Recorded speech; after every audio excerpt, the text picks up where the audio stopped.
আসসালামু আলাইকুম ওরহমতুল্লাহি ওবরকাতুহ। প্রিয় দেশবাসী, বিএনপির রাজনৈতিক ভবিষ্যৎ কী হওয়া উচিত? আপনারা অবশ্যই শিরোনাম দেখে বুঝতে পারছেন আমি কী বলতে চাচ্ছি। বিএনপির রাজনৈতিক ভবিষ্যৎ অবশ্যই গণতান্ত্রিক হতে হবে এবং মানুষের যেন কোনোভাবে মত প্রকাশের ব্যত্যয় না ঘটে। মানুষের কথা বলার অধিকার দিতে হবে এবং স্বৈরাচার হওয়া যাবে না।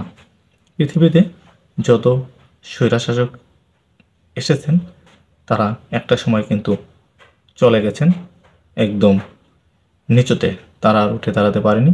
তাই যে সকল রাজনৈতিক দল গণতান্ত্রিক পন্থায় চলাফেরা করে বা গণতান্ত্রিক মনোভাব নিয়ে চলাফেরা করে তারা কখনো হারিয়ে যায় না।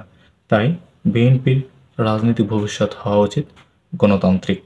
এবং আমি আরও মনে করি শহীদ প্রেসিডেন্ট জিয়াউর রহমানের যে আকাঙ্ক্ষা ছিল, শহীদ প্রেসিডেন্ট জিয়াউর রহমানের যে আকাঙ্ক্ষা সেটা যদি বিএনপি নেতাগুলো যদি ধরতে পারে, অবশ্যই বিএনপি যতদিন রাজনীতি করতে চায় সেটা করতে পারবে।